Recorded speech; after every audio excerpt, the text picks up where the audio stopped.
beyond the thunder and lightning, past the clouds, over the dark night. She reached up to the sky of stars and caught the red-hot light of the North Star.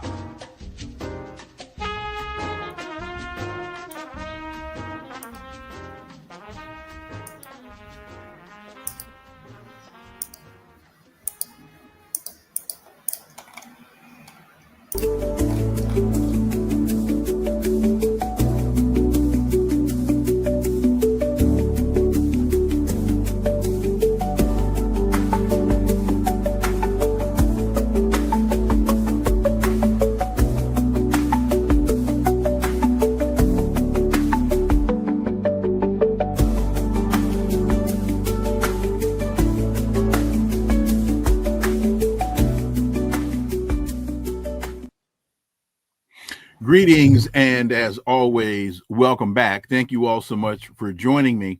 And to those of you who are regular viewers of the program, you know when you see the hat, that means I hadn't had a chance to get my hair cut. Trump dismisses financial concerns of air traffic controllers working without pay for more than 40 days.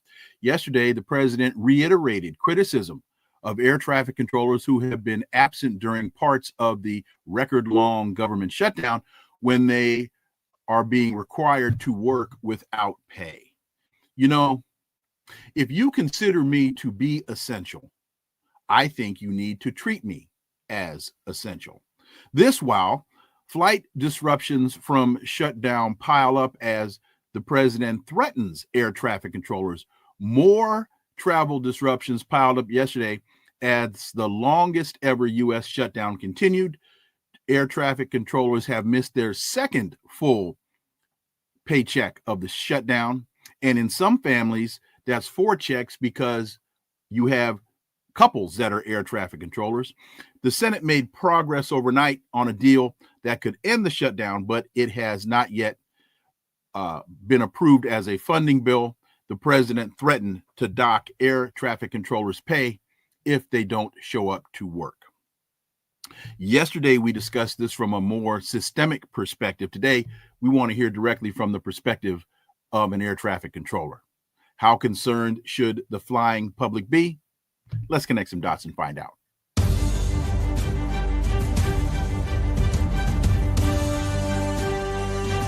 Connecting the Dots with Dr. Wilmer Leon, where the analysis of politics, culture, and history converge. Welcome to the Connecting the Dots podcast with Dr. Wilmer Leon, and I am Wilmer Leon. With each show, my guests and I provide insight and analysis into current events and the broader historical context in which most of these events take place. Let's quickly look at a couple of today's headlines. Political reports report to work immediately. A la former President Reagan, Trump threatens to replace absent air traffic controllers with true patriots. President Trump yesterday railed against air traffic controllers who took time off from their high-stress jobs during the federal shutdown and threatened to replace them with true patriots. All air traffic controllers must get back to work now, the president tweeted, or W'd or X'd or whatever the heck he does. Anyone who doesn't will be substantially docked. He posted this on Truth Social. For those air traffic controllers who were great patriots and didn't take any time off from the Democratic shutdown hoax, I will be recommending a bonus of $10,000 per person for distinguished service to our country, end quote.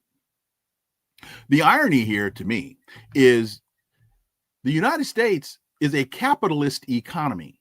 In fact, the U.S. has a capitalist culture. So working without receiving a paycheck is what should be considered unpatriotic. Also, it's ironic that this statement comes from a man who takes every opportunity possible to extort money from his adversaries and personally profit from the office, if not in direct violation of the spirit of the Emoluments Clause. U.S. bombs 2 more boats in the waters of Latin America. According to Secretary of Defense Hegseth, the boats were targeted in the eastern Pacific Ocean, and a total of 6 more people have been extrajudicially murdered. U.S. Secretary of Defense Hegseth announced yesterday that the U.S. military bombed 2 more boats that he claimed, without providing one scintilla of evidence, were carrying drugs in the eastern Pacific Ocean. The strike brings the total number of boats the U.S. has bombed since early September to 20, including 10 that were targeted in the Caribbean and 10 that were hit in the eastern Pacific. Hegseth said the latest bombing killed a total of 6 so-called narco terrorists, a term the administration has used to justify extrajudicial executions for an alleged crime that doesn't receive the death penalty in the United States. As I mentioned yesterday, while we're extrajudiciously murdering people, Trump welcomed to the White House the Syrian head chopper, President Ahmad al-Sharaa. While Trump is backing genocide in historic Palestine and murdering people in the Pacific Ocean and Caribbean Sea, the U.S. has lost any semblance or perception of moral high ground around the world. And finally, progressives blame Schumer after the shutdown strategy is failing. The Democratic leader in the Senate tried to keep colleagues in line as a party sought enhanced ACA subsidies. Schumer wasn't one of the 8 Democrats who voted with Republicans to back Republican legislation to end the government shutdown. He is still taking most of the blame. Angry progressive voters and party activists have focused their fury on the 74-year-old Schumer in the aftermath of what they see as a total collapse by the Democrats. They won big last Tuesday. Huge wins across the board, and within a week, they're back to the same feckless pile of jello we've known them to become. Now it's up to Hakeem Jeffries in the House to prove me wrong. Brother Hakeem, please do so. On today's episode, the issue before us is flight disruptions from shutdown pile up as Trump threatens air traffic controllers. He railed against them and those who are concerned about feeding their families and refused to work in the high-stress job without pay during the federal shutdown and threatened to replace them with so-called true patriots. Let's get some insight from a former air traffic controller. He is principal of the Yeary firm, a Maryland-based litigation and government relations firm, also serves as senior pastor of the Douglas Memorial Community Church of Baltimore and affiliates. He also served as a collateral duty senior EEO counselor during his tenure as an air traffic control specialist with the Federal Aviation Administration. Reverend Dr. Todd Yeary, my brother, welcome back. Well, it's always good to be with you. I was listening to the news, so many touch points. I'm ready to have this conversation. Let's see where it goes. Well, let's see how many points we can touch. Let's start with your overall perspective. And again, I want to reiterate, yesterday we had Captain Keith Mackey from Mackey Aviation. He spoke about this current situation with air traffic controllers as from a more systemic perspective, but really interested in your take on this as a former air traffic control specialist, Reverend Dr. Todd Yeary. Well, good to be with you and all of those who learn from you. We appreciate your framing, your work, your perspective, and your willingness to have these conversations. Well, thank you. What we're seeing in real time is what every young kid that I've ever met coming up that has any kind of sensibility would call, we getting hustled. And we're getting hustled at the expense of that which is essential for some purposes that have nothing to do with air traffic control. So let me suggest to you from the very outset, a 4% random number that says we're going to affect the top 30 airports and then 10 others because we need to protect safety is, first of all, not only disingenuous, it's a lie. Number one. On any given day in America, when we're running about 45,000 aircraft operations, there's a big old building outside DC called the Command Center. And the Command Center looks at the air traffic posture of the country, of the entire national airspace system from one building. And a lot of the information is very dynamic. It's between Command Center and the regional air traffic facilities, local airports.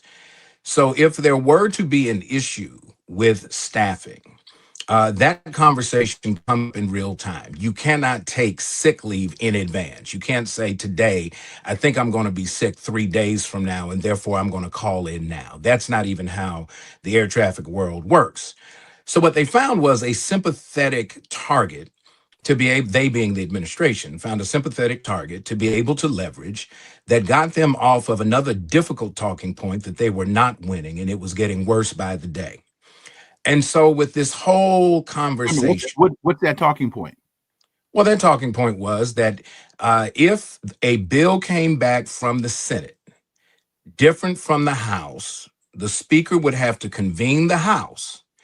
Once the House is back in session, the Speaker has to do what the Speaker has not wanted to do for several weeks now, and that's seat the duly elected congressperson from Arizona who has already indicated that she's going to be the 218th signature on the discharge petition to release the Epstein files. Thank you. So that whole ruse is to get everybody worked up in a kerfuffle because they're saying, well, the government shut down. You've got the Dems saying we're shutting it down for a legitimate purpose. It's tied to the ACA. The administration says, well, you got to open up the government because you've got these air traffic controllers who aren't getting paid. They forgot about the TSA workers in the airports. They got to be there too to check what's in the bags. They forgot about the technical people who have to keep the equipment working that the air traffic controllers work on.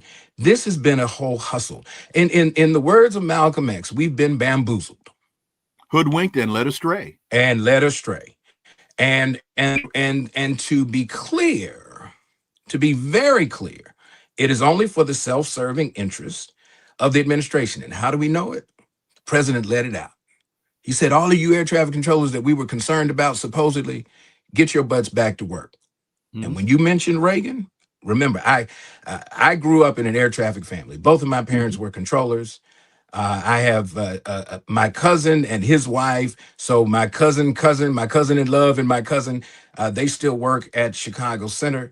And so they are duly impacted. Kids in college, trying to pay the mortgage. They do their job every day. This is a hustle, and we getting pimped by both sides. You mentioned a 4% random number, and how can this be random? It was presented to us with such authority, and we. Oh, hold on. I have an envelope right here. So they get somebody in an office and they say, hey, I got an envelope and I got a pen, and I'm going to turn the envelope over and I'm going to run some numbers.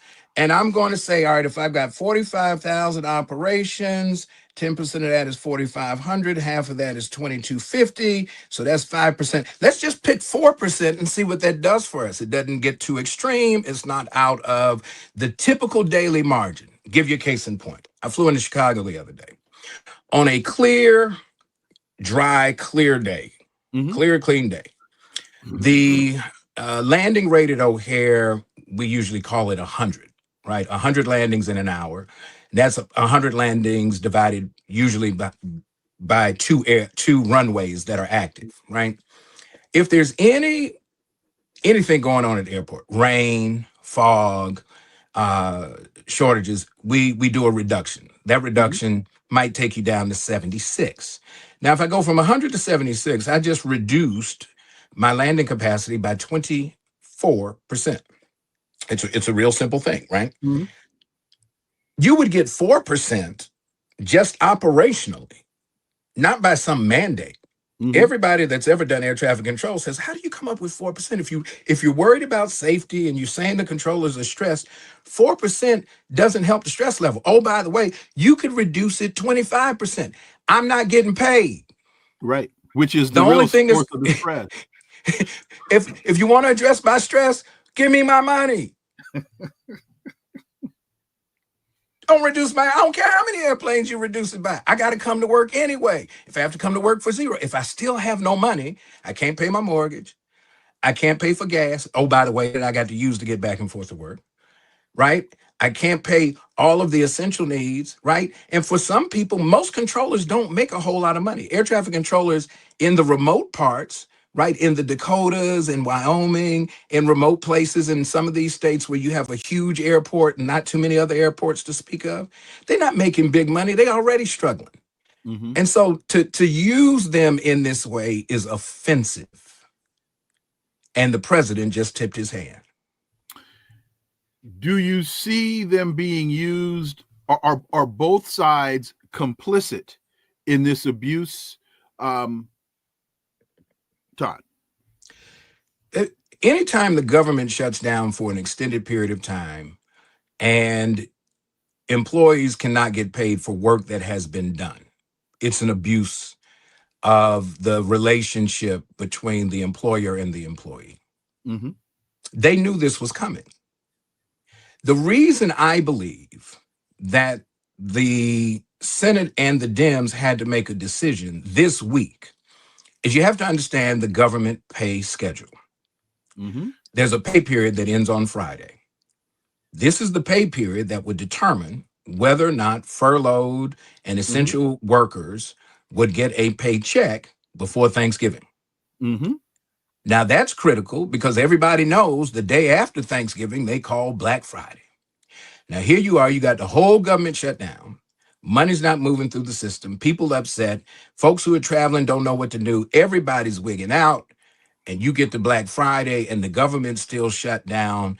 I believe that would have been the tipping point for a disaster in the consumption-based economy because retailers would be setting their hair on fire.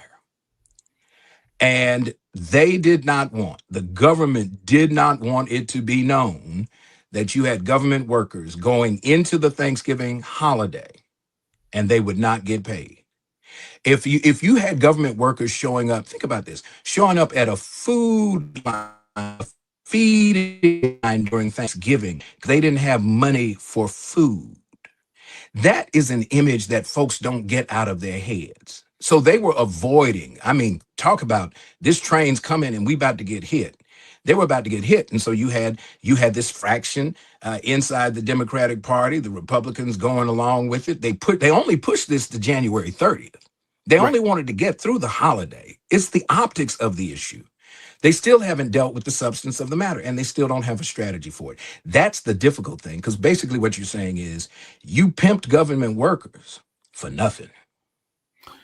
Folks, I have to take a moment and toot my own horn, because if you all go back to last week and the week before, I said to you, this would be the week of the decision, because this would be the second pay period, the second full pay period that people would miss their checks, and that this would be the come to Jesus moment.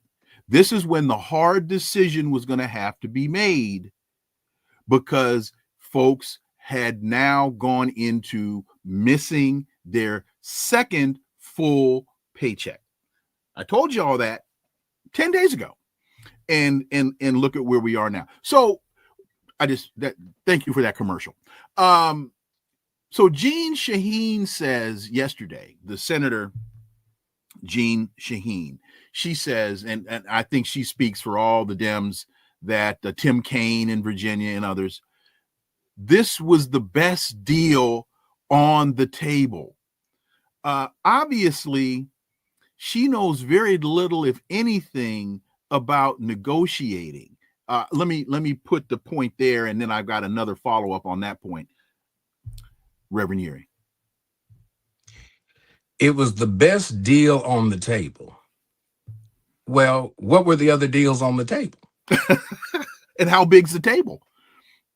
Listen, I mean, if it's a table, we know it has at least 3 legs, right? And unless we're talking about a camera tripod, there's got to be enough room for more than one deal. So you say if it's the best deal on the table, I want to know what were the other deals. I mean, at this point, the rhetoric, the talking points coming out of this are almost as offensive as having to watch this foolishness play out for more than a month now. At the end of the day, we could listen, I can get Pookie Ray Ray and them off the corner, and they could have negotiated a better deal than what the Democrats got. Don't forget Lil Man. You always Lil Man, I always forget Lil Man. Doggone Lil Man. I'm so sorry. I'm so sorry. And his cousin Man Man. Man and Lil Man.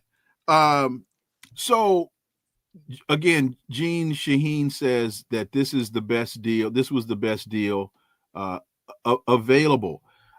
If I was misreading this one, then please correct me.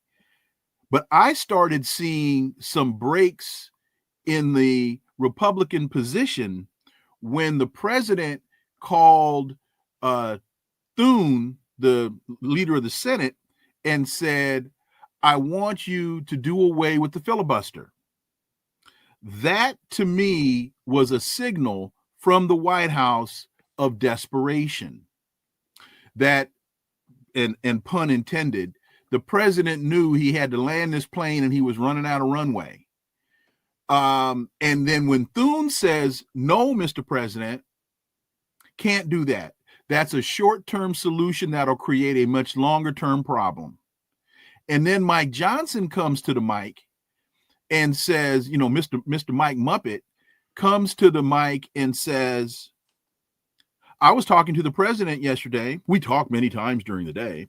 And the president asked me, even though the House doesn't deal with the filibuster, the president asked me, and I said, no, Mr. President, that's the wrong move. Those three things, Trump requesting the filibuster be done away with, Thune telling him no, and Mike Johnson telling him no, that said to me there was a problem in the coalition. And Gene Shaheen and Tim Kaine, they, to me, didn't see the writing on the wall. Am I making more out of that than there was? No, I think that's there are a couple of backstories to this whole forward-facing government shutdown, air traffic control disruption thing. The window of opportunity that the president was seeking was to change the rules so that he could force whatever his policy expectations would be before the midterm, because he knows the midterm is going to be a problem.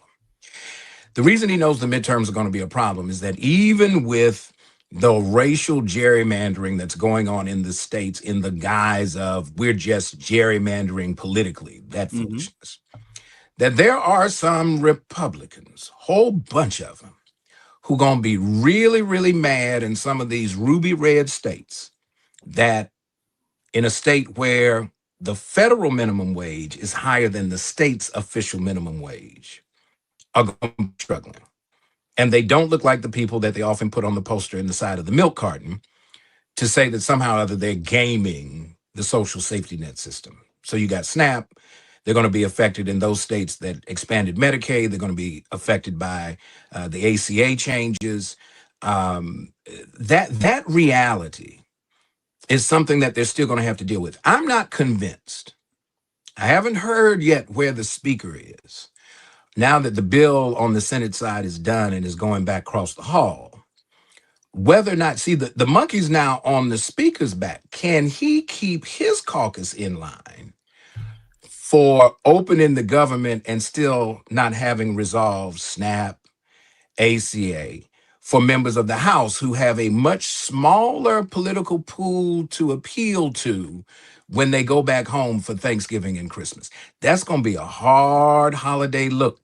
And while the Dems are going to have to deal with the fact that they blinked and fell, I mean, they just fainted all the way out in the middle of the floor, this whole dramatic thing.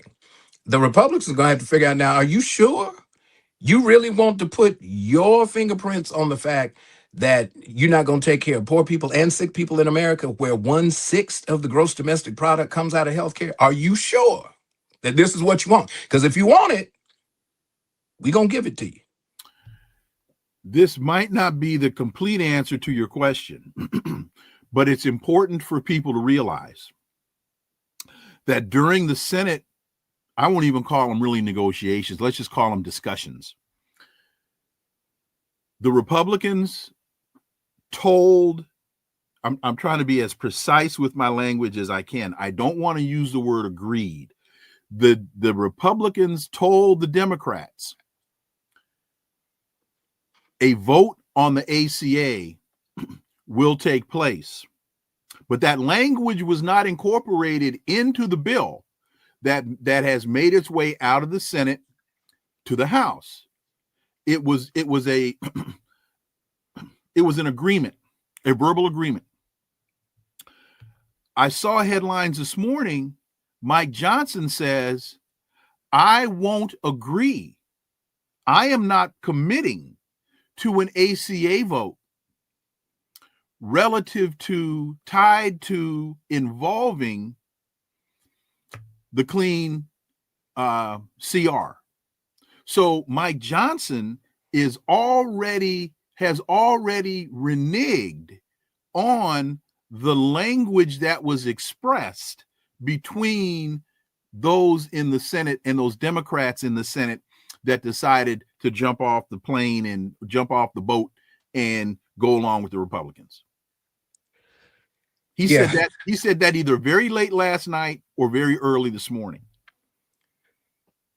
As disappointing as the Democratic performance has been, I believe the Republican performance will be entertaining, because they're gonna twist themselves into some pretty serious pretzel designs, trying to figure out how to satisfy a president whose position on anything changes at any moment.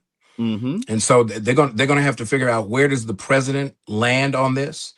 When they brief the president on what's in it, I'm not sure who's going to be in the president's ear. But if it were me, I don't like to see the suffering of any employees who are not getting paid, because we know what that's called, right? You do the work, but we're not going to pay you. But this feels like a moment with the president's threats, a re-engagement with 1980, 1981. The economy was crap. Foreign policy was all over the place. You had the Iran hostage issue that was the ball and chain around Jimmy Carter in that re-election campaign. Gas had gone up. We had gone through all of that, right? In 1980, that was the year that the air traffic controllers were actually going to strike. I remember it vividly, because I remember the night they took the vote. I was at my dad's. He came in early in the morning, and he was hot because he had a day shift the next day. And my dad hated day shifts. He didn't want to get up early in the morning. He preferred to work the swing shift, the afternoon and the evening. They did not vote to go because Reagan, the candidate, had promised that he would support their list of demands if they agreed to support Reagan in the 1980 election. And they did, much to their own devastation, because when they decided to go, it was literally no time before Reagan decided that he was going to fire the controllers. What this president is saying is, if this is a sick out, that's called a job action. It violates the terms of the collective bargaining agreement and actually federal law. The Air Traffic Controllers Union, which we haven't talked about the labor side of it. Remember, this president has gone after public sector unions by designating certain unions to be tied to national security, and therefore collective bargaining is not a thing. The union has been able, NATCA's been able to avoid that designation. So they're walking a very, very fine line, trying to go along with the narrative that we need to reduce these airplanes to keep the skies safe. Nobody's told me what the safety issue is, by the way. We heard equipment at Newark and at Philadelphia TRACON. But nobody else has said, well, you know, what does this look like? And if that's the case, why has it taken us so long to get training going? It opens up too many other questions. This is a moment. Watch what the president is doing.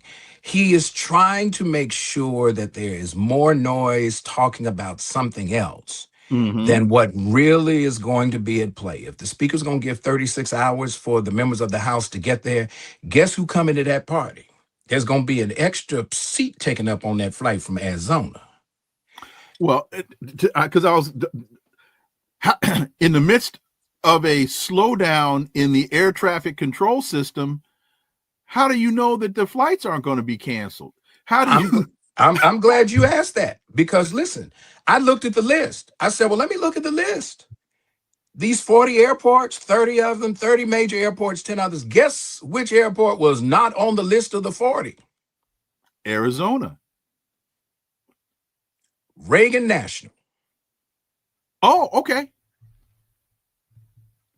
Because you don't want slowdowns when you got to get the members of the Congress and the business people and lobbyists to be able to come back, right? I understand your question. So we need to keep Reagan National open for business. The rest of y'all got to figure it out, right? So here we are. We're gonna slow down everywhere else except the nation's capital. And with all of that, the president flies private. Stop playing with me. But folks from Nebraska, folks from Arizona, they still have to get to Chicago, or they have to get to Minneapolis. They got to get to other airports to get to national. They do indeed. Now, if they get, and I'm glad you raised the issue, if you can get to a hub to hub flights have not been all that disturbed. Mm-hmm. If they have been canceled, they didn't really have a load to speak of on that particular flight, so they're just moving passengers around. I did not see any long lines, and I flew in and out of O'Hare twice this week. Mm-hmm. I didn't see any of that. No, there was a little bit of a backup going through TSA because there are a number of TSA agents who are out as well. But the 4% number is called just another day in air traffic control. They Mm-hmm. picked a number that they knew was safe, but that they could message that somehow or other the sky is falling. Mm-hmm. And then at the same time, keep the government's airport open, right? So even if you can't get in, they need to be able to get out. Because if they need to dip up out this joint real quick, because they don't want to deal with an issue like recess. Like, I thought about you last night, Doc, because I was like, I wonder if we should talk about recess. When I went to school as a little kid, I liked recess. Mm-hmm. Recess was a period during the day. It wasn't the whole day. It wasn't a whole week. This house has been on recess. They've been playing for a month. Yep. Longer than that. And it's time for the teacher to call these jokers back in so we can get out of recess, because they've been playing with America, playing with American lives, playing with American health, playing with poor people in red states, in poor white collar counties all over the country. And I told the Dems a long time ago, I said, if I were you, I would go do a media campaign. Yes. And I would take the 3 words that Reverend taught us, I am somebody.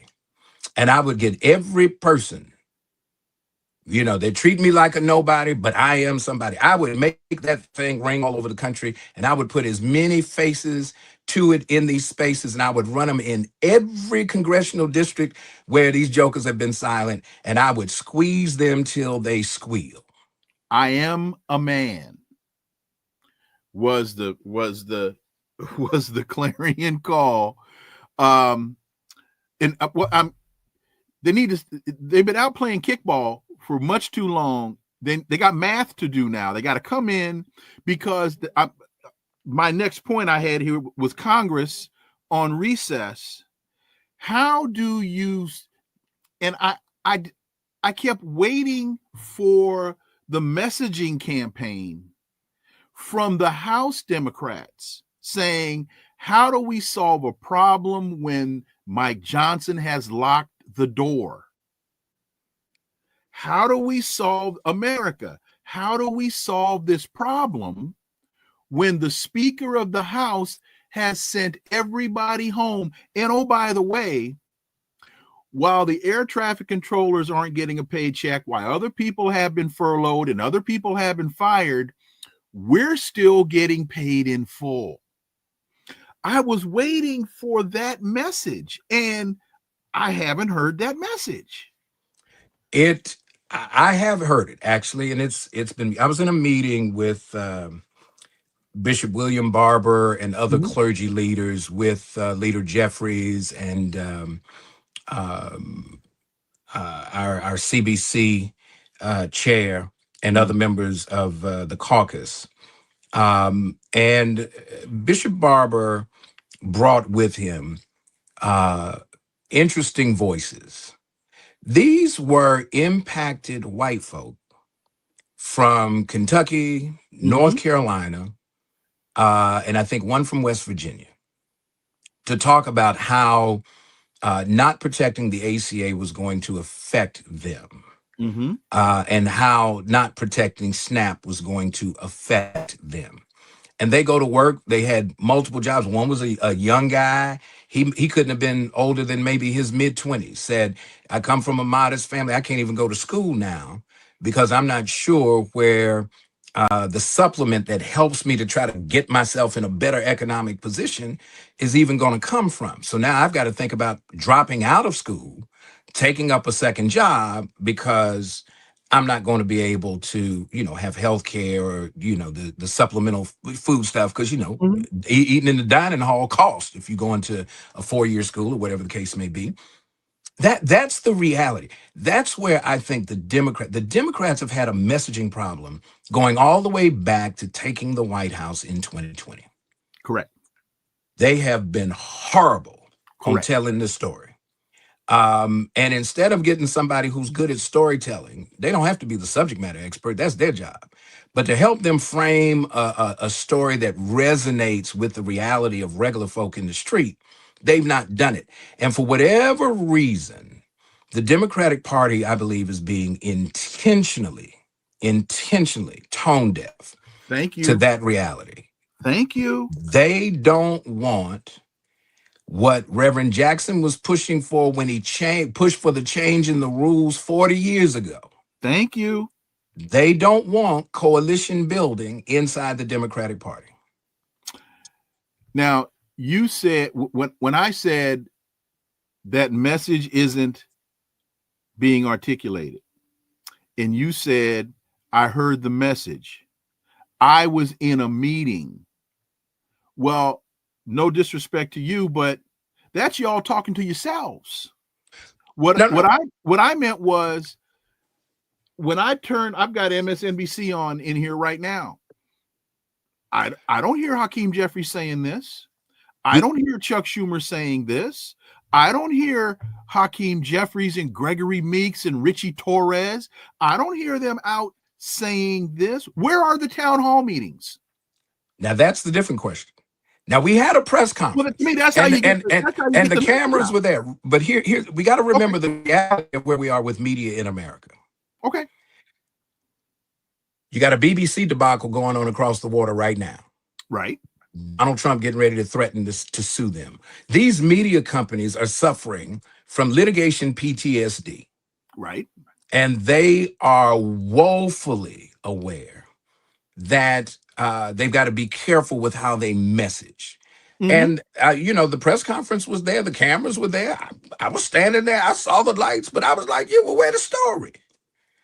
Because once it's in the can, it's like, how do we get it out there? How do you work around it? The alternative communication strategy of the Democratic Party is non-existent. If you're relying on broadcast media to get your message out, you are not relevant. You just aren't. Right. I can't debate that. So, all right, we can belabor that. So what's the real objective here? Well, okay. So what's the real objective here?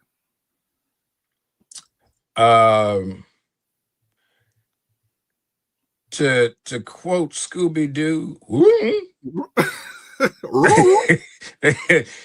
that's that brilliant about the Scooby? Scooby-Doo. Listen. People can relate to Scooby. Quit playing. Scooby had his paw on the pulse of what was happening on the Dream Machine. And that's what this is. Listen, and it's a bad Dream Machine. It's horrible.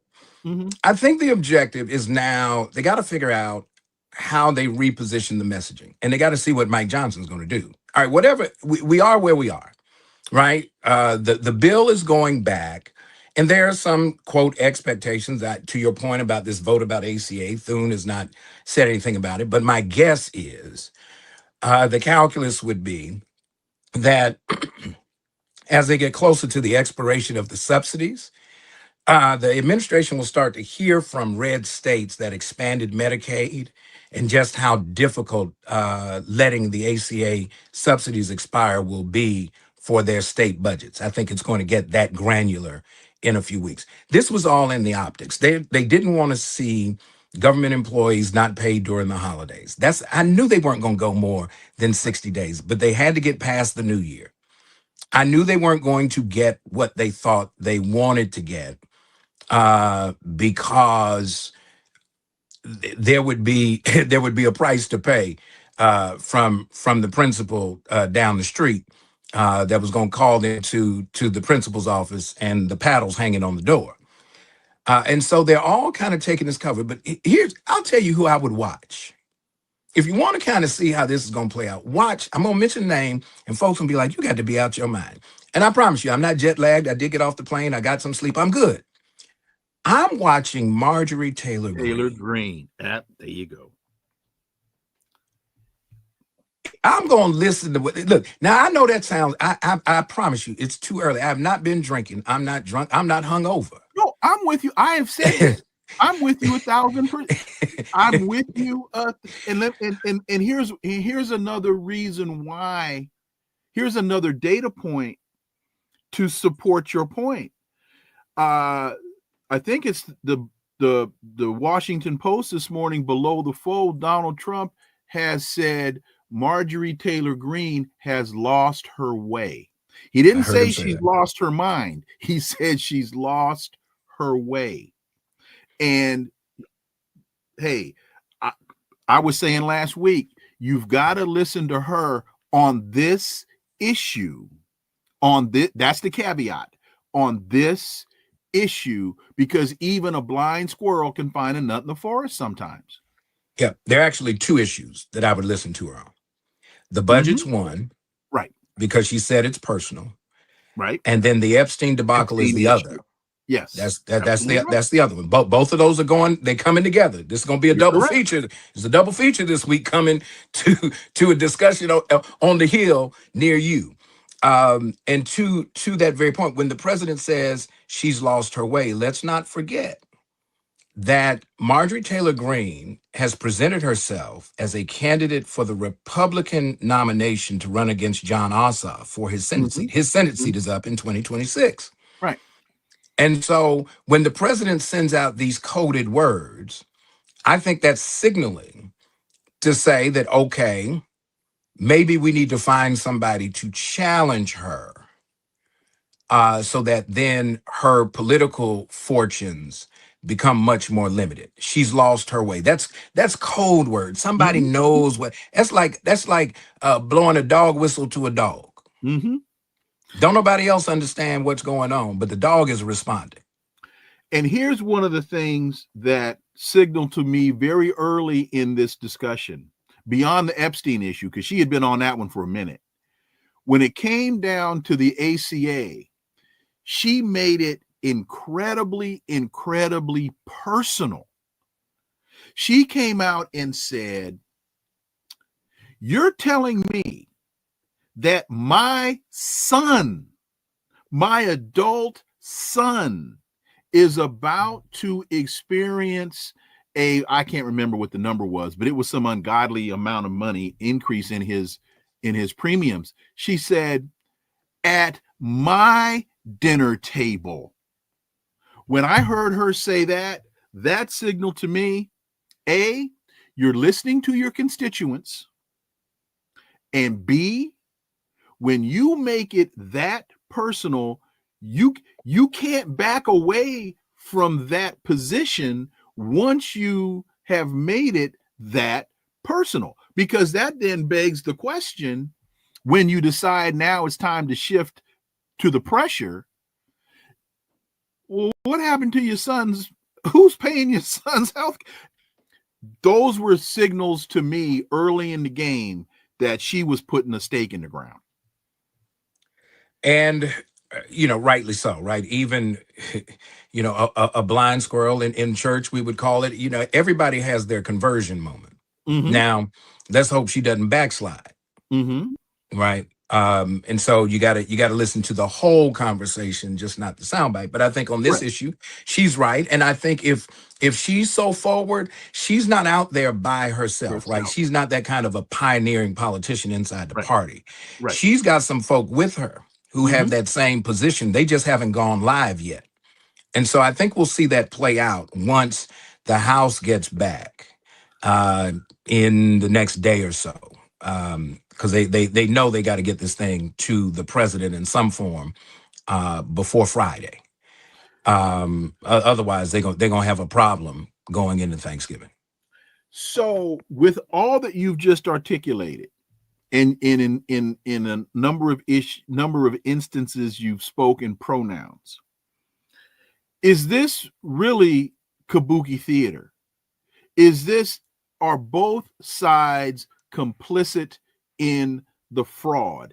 And that doesn't necessarily, I am not trying to infer that there's collusion, meaning that that Jeffries has sat down with Johnson and that they have no, because in many instances, like minds don't have to directly collude. They're like minds. So they just do what they do. So is this to a certain degree kabuki theater? And bad kabuki theater, by the way. Yeah, I don't think we want to burden kabuki theater with this debacle, but that's why I said bad. That's why I said bad. Yeah, it's just bad, right? Let me just say that the political party system in America has always been two sides of the same coin. Mm-hmm. It's like, all right, if they about to steal from you, do you really care if somebody picks your pocket or someone puts pulls a bat out on you, right? It doesn't really matter, right? If you're gonna take my stuff, you're gonna take my stuff. One theft is not somehow better than another. That's the reality. I think they are posturing on presentation.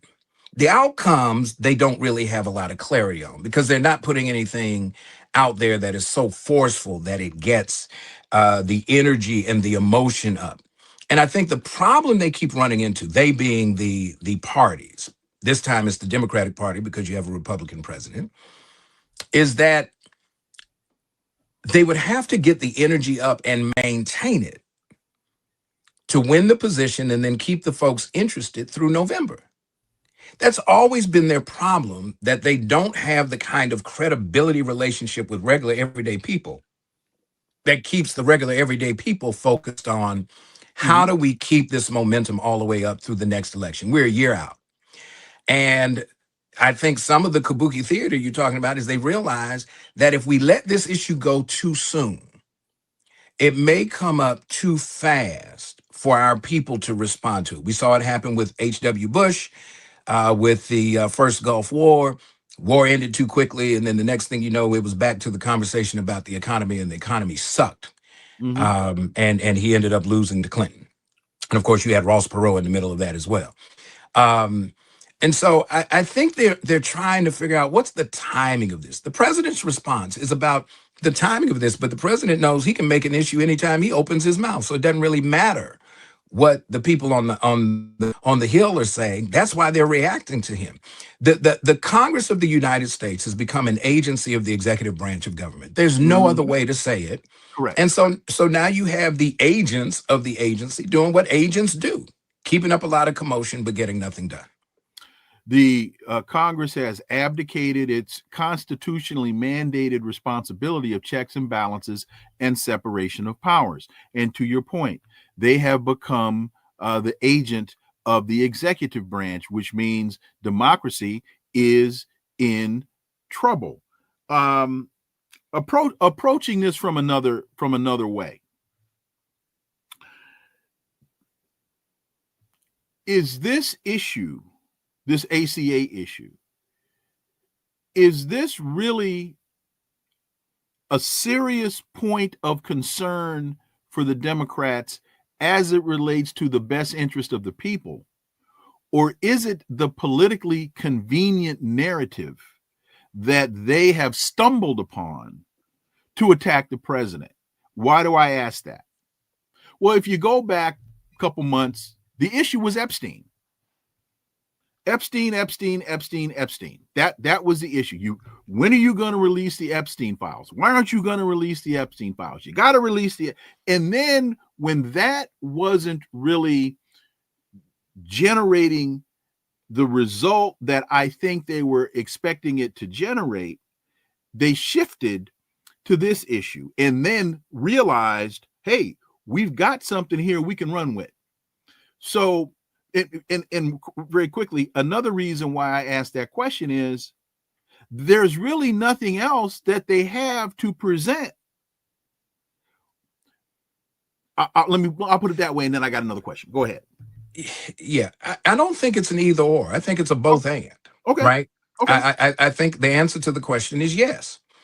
It is the substantive issue, but it's also good for messaging. Yeah. And in politics, you need a good issue, but you also need good messaging. Mm-hmm. And they go together, right? So the Epstein file issue, it kind of goes away because the speaker sends the House out on recess, and then we end up with the government shutdown. The government shutdown stuff takes priority because it is urgent, and excuse me for clearing my voice, it's morning allergies. Mm-hmm. It reaches so far until everybody's impacted, right? You have federal agency offices in almost every mid-sized community or larger in the country, right? Mm-hmm. So folks can relate to that. The Epstein reality is horrifying in terms of the subject matter, but in terms of how close it gets to me, it's rather distant, right? The effect is very limited. Very limited. And so I think they start with what they got that keeps the conversation going. You got to keep the heat on, however it is. 4 eyes on my mama's stove. And so there's a little eye that you use for the little pot, and then there's a bigger eye for the big pot. Well, they had a little pot over here, and it was starting to simmer, but then the big pot of the government shutdown comes, and the threat that the president was going to shrink the size of government, and they started issuing RIF letters to folks. I think that gave them more meat. The problem was, if you're sitting down and you're playing chess, you don't wait until it's your move to assess the board. Correct. They didn't look at the board. They knew the budget was going to run out. They knew that the fiscal year starts the same day every year. Mm-hmm. They knew the Epstein file thing. They didn't, it's going to be there. That's not going anywhere. This issue is time limited. How do you get as much out of this over the longer period of time? To your point, both sides are playing it because they're trying to get as much leverage, as much runway out of this discussion as they can without coming away looking, I don't know how they can look any worse than they do, but this is their calculus. Who's going to come away looking the most bloody, like a boxing match? Who's going to look like they got beat upside the head at the end of this, so that, with an eye closed and a tooth hanging, they can say they won. That's really what this is, because they're trying to figure out where's their messaging leverage going to come going into the midterms, because that's the fight. We're in that season right now. And I don't think, blowing up power boats in the middle of the ocean somewhere, I still haven't had anybody tell me, well, how much drugs, as they would say on the street, how much drugs can you get in that little boat? Mm-hmm. That's going to kill all these people when it gets here? And how you know the drugs on that boat? It's that kind of stupid. So that's not going to give them anything. And what happened to the drugs that were on the boat? Well, listen, and look, not just the drugs, the drug money. So hypothetical, theoretical. All right. And first of all, and to your point about the chessboard, actually, you know your game, you know your strategy, so you know your first 4 or 5 moves before the first move is even made. What if Trump had flipped the script? And this goes back to part of my previous very long question about broader messaging and other issues. The Democrats really seem to be on this one a one-trick pony. All they've got is the ACA right now. What if Trump had said 10 days ago, okay, Mike Johnson, bring Congress back. We're going to negotiate this thing. We're going to work this out. I'm going to be the one to solve the problem. We're being told there's this huge issue out here. I'm going to be the one to solve, because that's what I do. The art of the deal. The Democrats then might have been left with the dog that caught the car. Or the bus. What do you do now? What's your position now? Go ahead. 2 words. Discharge petition. Got it. They weren't bringing that house back for nothing. Got it. And folks need to understand, and that takes me way back to like question number 3. That takes me way back to the whole point. Mike Johnson dismissed the House. And in the midst of all of this kerfuffle, how do you solve the problem if the House isn't there? Answer: solving that problem was never the point. The point was Epstein discharge position. I don't want to have to seat this congresswoman from Arizona. Yeah, let's paint the picture so that folks remember. The House's expectation was that the Republican-controlled Senate would strong arm the House version of the budget through, so the House wouldn't have to come back. They've taken their vote.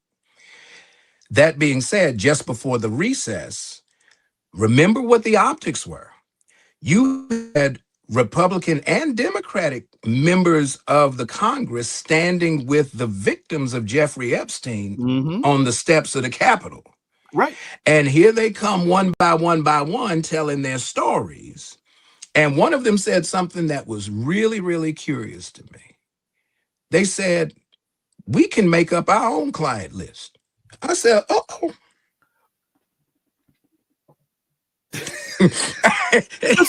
Wait a minute, just quickly to that point. I've been sitting here when I heard the very same thing, and I'm saying to myself, why aren't any of you, other than Prince Charles, who's no longer Prince Charles, why aren't any of you just mentioning names? Stand out there and say, Donald Trump grabbed my butt. Listen, and if you were to say that, no one would be surprised. Why? Because he told you that's what he did on the bus. He told you on the bus, right? The Hollywood, whatever that bus was he was on. He was talking about how right. He's that dude, right? And so when I grab him, and they let you get away with it. I think is the way they like it. Listen, and now he's got all of these folks saying we didn't like it. And he refused. Remember, the appeal was from Marjorie Taylor Greene. Mr. President, you need to just meet with these women and hear them. Oh, absolutely not. Are you kidding me? And so that's the narrative. They know Mike Johnson. I don't believe. That's why I'm saying watch this week. I'm not sold that the House is going to go with what the Senate sent. Oh, I'm not either. Because he knows that he then has a second problem right off the bat, because then he's going to have to fight and resist getting those files out. Now, my suspicion is, if I'm thinking about the coordination, has Mike Johnson had enough time during the recess to strong arm some of the people who were signing on the discharge petition to pull back? So that he knows, even with the congressperson from Arizona, that they're not going to get to 218. That's the other backstory I'm looking for. Mhm. But I would just keep my eyes. If they send the bill back and say, nope, we reject it, and then they decide to go into, and this would probably be to the benefit of Hakeem Jeffries and Senator Chuck Yes. Schumer. Yes. The best position is you want the House to reject it, Mhm. force the conference committee, Mhm. get in and get the negotiation and come out with agreed upon language that may then even have the ACA in it. I think that's probably the better strategic position for where they are now. It also gives the administration whatever limited cover they want, other than, Ghislaine Maxwell now asking for her sentence to be commuted since, the all of the president's cronies and homies, got out yesterday.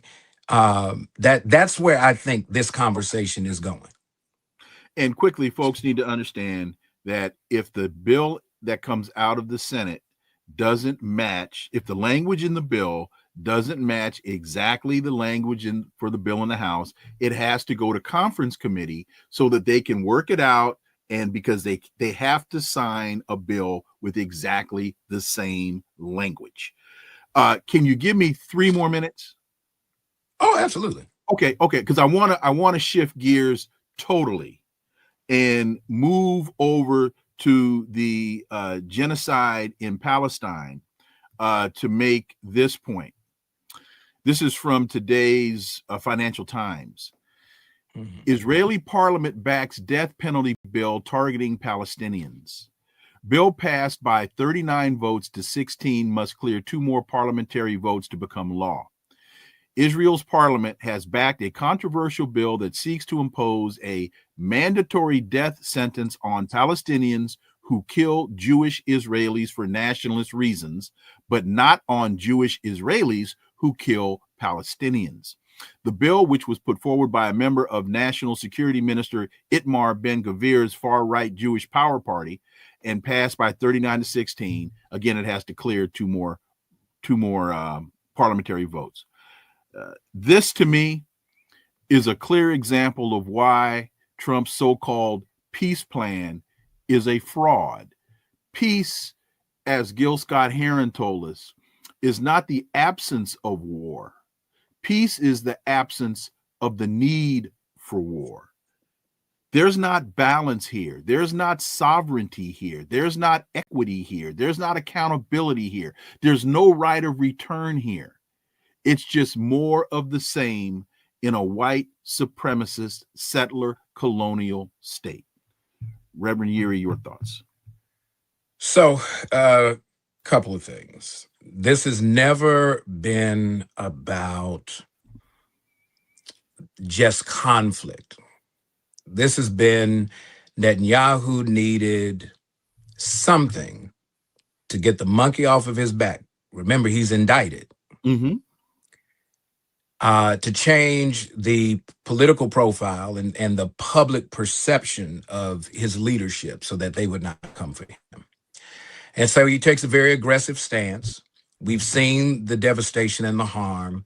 And they say all of this is about October 7th. This has nothing to do with October 7th. October 7th has become a convenient foil, not to say that the loss of life in devastating ways on, as they would say, both sides is problematic from just a moral perspective. This is about what's off the coast of Gaza. Natural gas and oil. 1.3 trillion cubic feet untapped that would run several years, decades to provide economic security.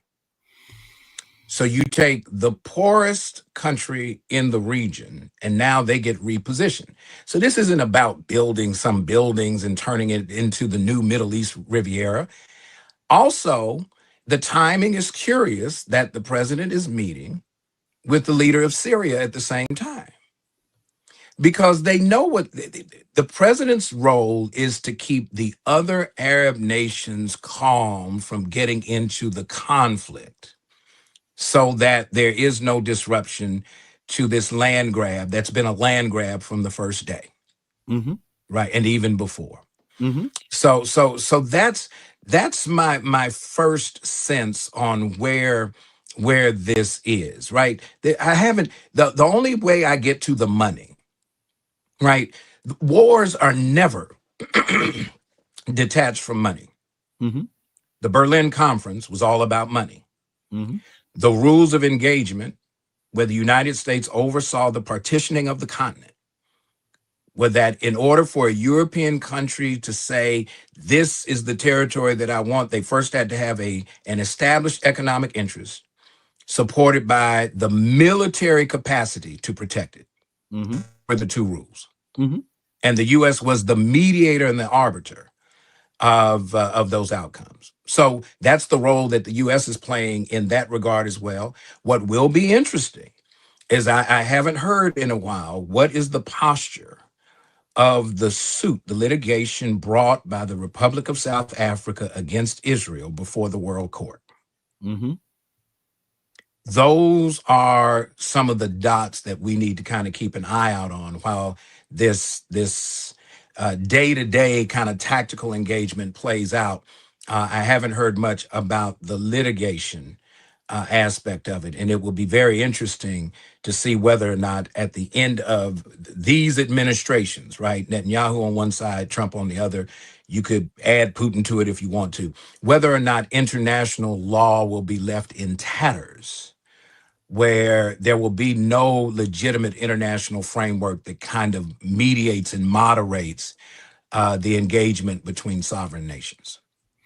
Well, since Palestine is not a sovereign nation, and I've been asking this question for years, to your point about mediation and arbitration, how do you mediate? How do you negotiate with a party whose sworn objective is your annihilation?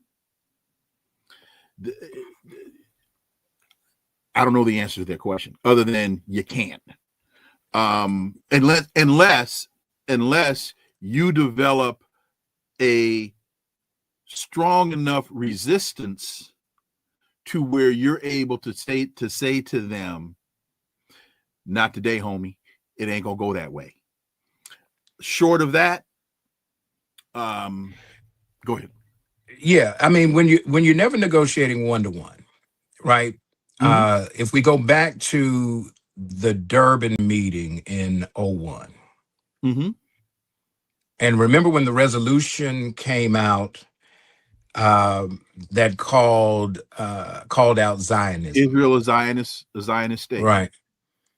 The No, U.S.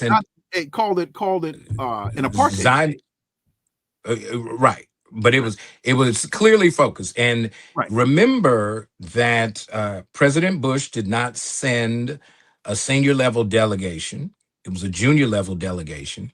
Mm-hmm. And that delegation and he was supposed to send Colin Powell. He was supposed to send Colin Powell. He did not. He sent an undersecretary somewhere out of the State Department whose name will never be known. Right, right. It's like that'll be a trivia question forever. He said, "No, man." He said, and look, and man carried the bags. And so, but the delegations walked out when the resolution came up on the floor. Right. So it's that you're never, at least with this particular issue, it's never going to be a one-to-one negotiation, sovereign or not. Mm-hmm. Whoever's on the opposite side of the table is going to have to negotiate with the interest of not only the state of Israel, but the United States of America.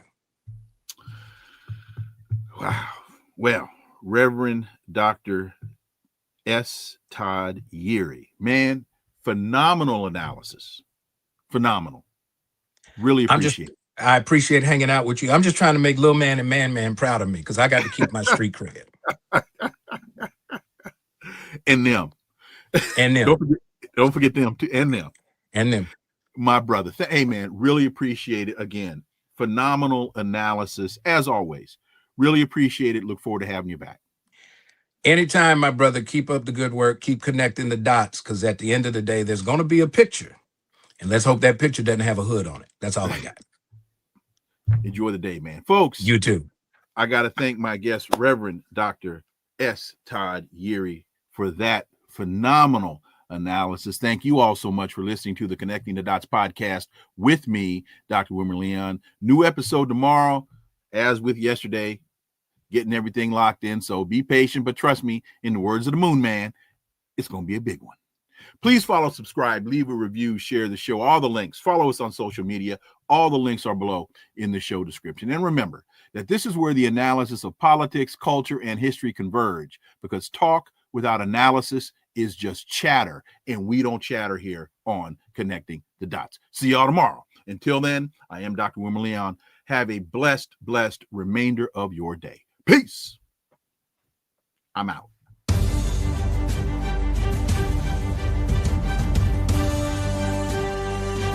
Connecting the Dots with Dr. Wilmer Leon, where the analysis of politics, culture, and history converge.